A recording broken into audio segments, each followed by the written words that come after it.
and I'm the training manager for Uncle Dan's. Today, I'm talking to you from the stock room at the Evanston location.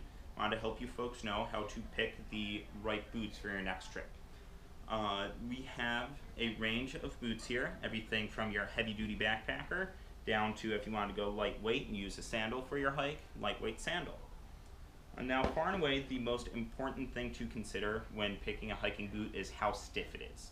A lot of people think a taller boot is going to keep you more stable. That's not actually the case. A stiffer boot is going to keep you more stable.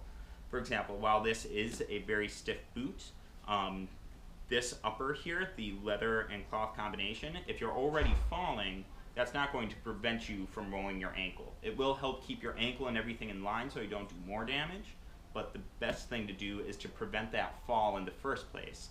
To prevent that, you want a very stiff boot that isn't going to give when you're going over uneven terrain, which would then put you off balance.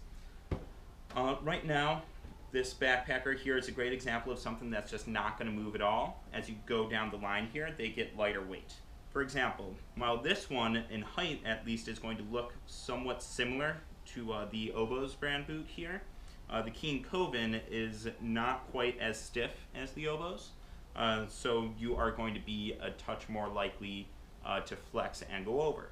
Now, however, this is going to be much, much lighter and just easier on your foot in general, just because you're not walking in a big heavy boot. That's why people wear things like flats and gym shoes. They're comfortable, they're easy to walk in. So if your trip doesn't demand something super heavy duty like this, this as well is going to be a great option. The Coven is Keen's entry-level hiker, good for day trips. I'd say anything under 3 days, you're going to be pretty well set, depending on the terrain. Next up would be the Merrell Capra, which is a step down yet again. Now, while these are both day hikers and both good for very similar situations, you can see the heights are different. However, the stiffness of the sole is going to be very similar. Basically, the reason you would go with a taller day hiker versus a shorter day hiker is going to come down to things like tall grasses or times you're going to want to protect your ankle, things like that. But again, in terms of staying upright, these would be very, very similar. Finally, you're going to get down to our hiking sandals. I would probably recommend the Chacos just because they have much better arch support than just about any other sandal. And being made with a polyurethane rubber makes them very, very durable. The next thing you would want to consider would be your waterproofer, I suppose. With the Oboz here, they're using Oboz B-Dry, Keen uses Keen Dry, Merrell will use a Gore-Tex or M-Select Dry. What's important to remember is these waterproofers aren't your coated rain jacket type of waterproofer. It's going to be much, much more breathable than that. It's more like a laminate. Basically, for all these shoes, what you're going to have, you have a waterproof bootie lining the whole shoe, and that's what keeps you dry. So even though the outside might get wet, your foot should stay dry. It's very important to take a waterproof boot when you're hiking, just because it's going to keep your feet from getting wet, and wet feet and socks are going to make you more prone to developing blisters. The one time when you would opt for greater breathability over having a waterproof boot is when you know that condensation or rain isn't going to be a problem.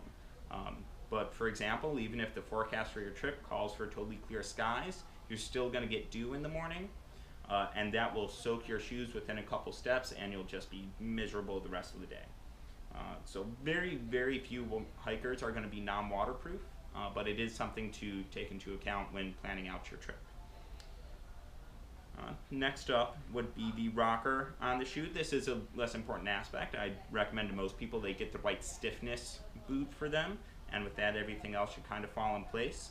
What the rocker does, it's the front of the boot, and that's going to roll you forward. On stiff boots, it is very important to have a good rocker, just because they're not going to give when you're walking. That's going to allow you to roll you forward and just keep your foot from getting as tired. Now, the last thing you're going to want to think about is going to be the rubber on the bottom of your hiking boots. Now, hiking boots tend to have very, very soft rubbers, which are going to give you better traction on, trickier surfaces. Soft rubber is stickier, just going to help keep you upright.